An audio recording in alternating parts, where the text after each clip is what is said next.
filed this motion. I believe the defendant was arraigned on May. All right, folks, buckle up. This isn't some scripted courtroom drama. This is real life. We're talking about real people facing real threats. And in just a few moments, you're going to hear a prosecutor read out a text message so disturbing, it'll make a horror movie villain sound polite by comparison. First, it was given a personal recognizance bond, and this was against people's request for a $25,000 cash surety with a GPS tether.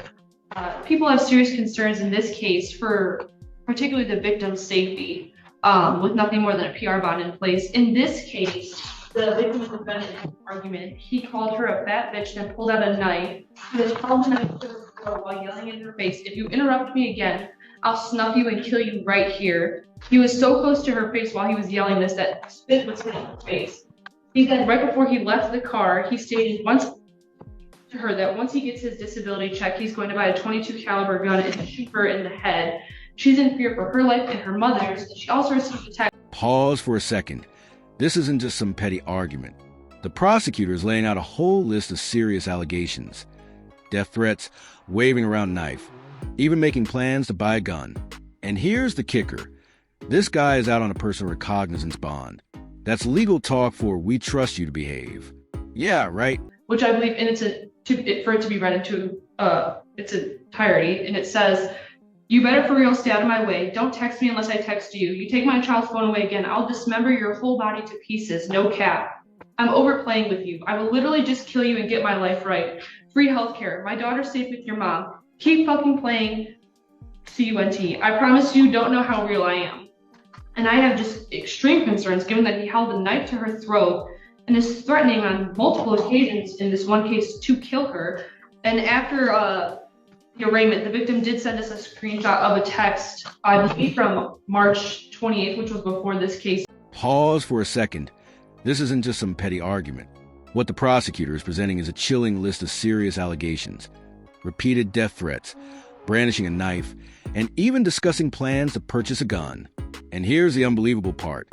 This man is currently out on a personal recognizance bond. In plain terms, that means the court is trusting him to stay out of trouble and follow the rules. Yeah, right? From the defendant, in which the message said, "Call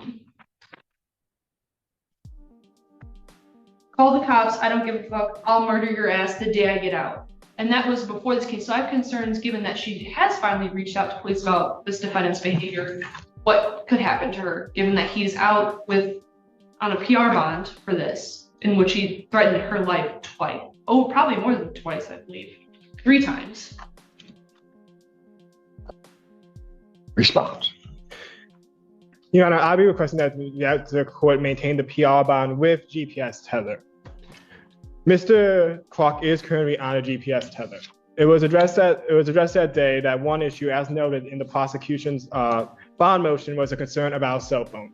Mr. Clark does have a cell phone, which he is using now for his GPS tether that's currently on his ankle. The concern was a lack of data, not him not having that device. He now has data on that cell phone.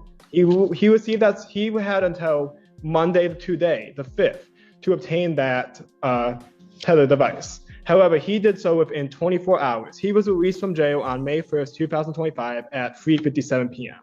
I received a call from Mr. Washington, one of the tether agents from Community Corrections at 1:22.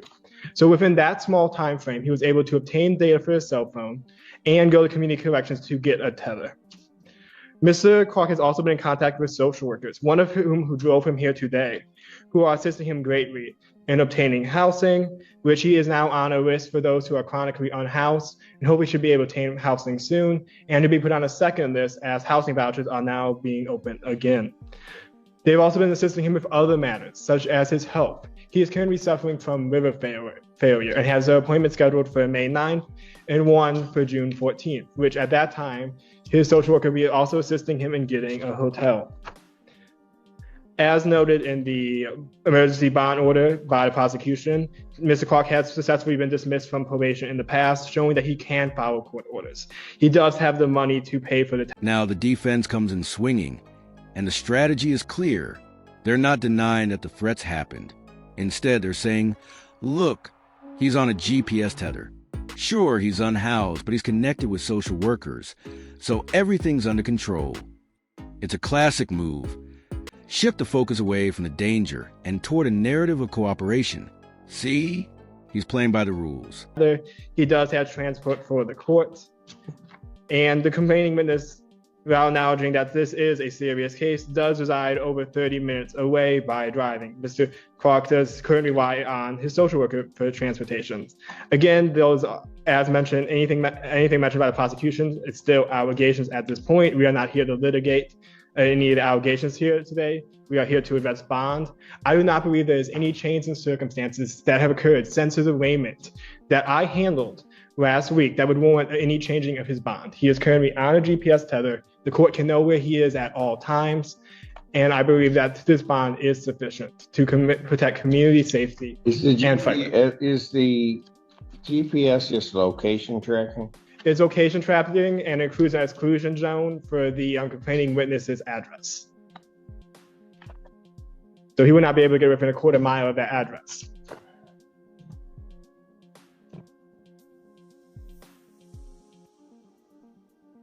Where is the defendant residing at this point?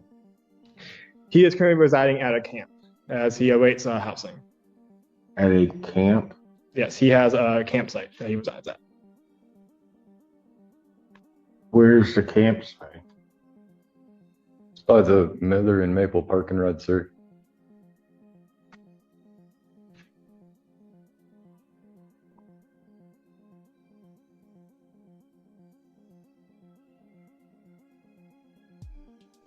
Well, just so that we're clear, this isn't by the Maple Miller parking lot? Yes, sir. Did you catch that? The defendant isn't living in a campground. He's in a campsite. That's a big difference. We're talking about a patch of land in the woods, not a designated, structured area. It's essentially a temporary setup until housing comes through. And you can almost hear the prosecutor's frustration. Great. Now I have to figure out how to draw an exclusion zone around a tent in the middle of nowhere. I'm holding out until I can get help, sir.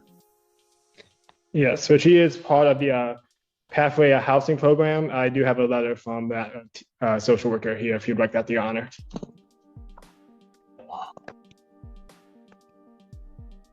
And Ms. Montaigne, the coordinator for that program, is in the courtroom at this time. Pardon? Ms. Montaigne, the coordinator for that program, is also in the courtroom. She is the one who helped Mr. Clark get arrived at the court today.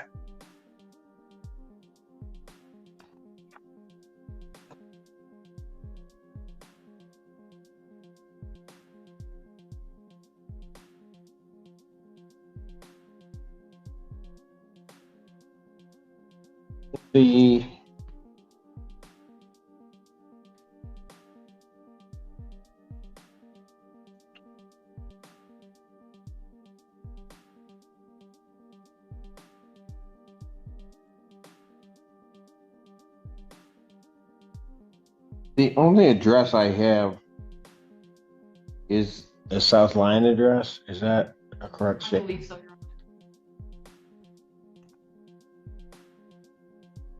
How do the defendant and the alleged victim in this case, how do they know each other? Your Honor, I believe they have been in an on and off relationship since January 2018, and they have one child together, and that his previous DV from 2021 was with this same victim. The child who resides with mom, is that? With her mother, Her mother. the victim's mother. It's the magistrate did order no contact with the victim's mother as well on the day of the arraignment. I see that, but so does the victim reside with the mother also? I believe so, because it says the child attends school in South Line as well, so I believe so. How old's the child? Born in 2019. Oh, 6. 6.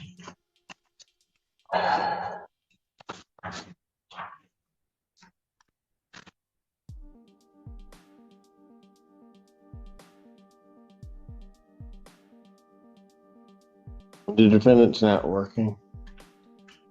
The defendant is working on getting a disability at this time due to some of his medical concerns. Then how is he paying for the tether?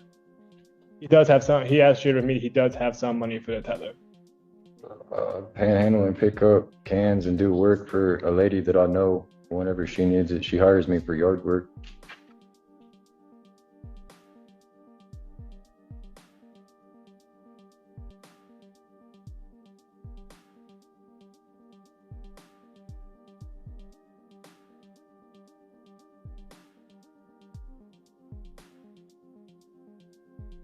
So how long have you been residing at the campsite that you set up?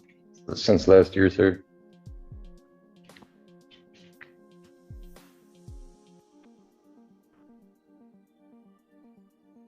Are you the only one out there at that site? Yes, sir. Let me see, counsel in chambers, court standing the Clark matter. I've had an opportunity to speak with counsel in chambers, and what the court is going to do at this time, and Mr. Clark, I need you to understand what I'm going to do. I'm going to leave you on the DPS tether. I'm not going to increase any monetary bond that might incarcerate you. Okay, you understand that, sir? Sure. And then what I'm going to do is I'm going to, at this moment, increase the exclusion zone on your tether for all of South Lyon. Okay? I understand. And then, and I don't want it put on the record, but I'm also going to add a provision of no contact with the minor child. You understand that, sir? Yes, sir. All right. And then once, the other part to this is that may change where I get more information regarding the victim, the alleged victim, and her travels. And then I may be changed. I think I'm going to need a new order. So I'll prepare a community corrections order with the exclusion zone is all of South Lyon.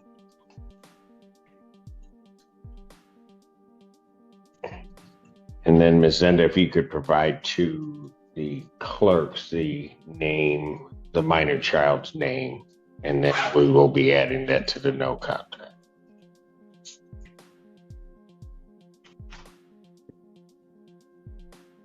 So at this time, I guess theoretically the motion is granted.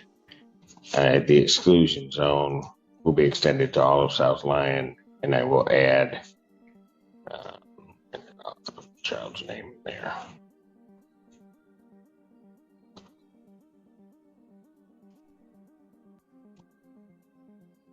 Anything further? Nothing from the people, Your Honor. Nothing from the defense, Your Honor. All right. Thank you. Thank you, sir.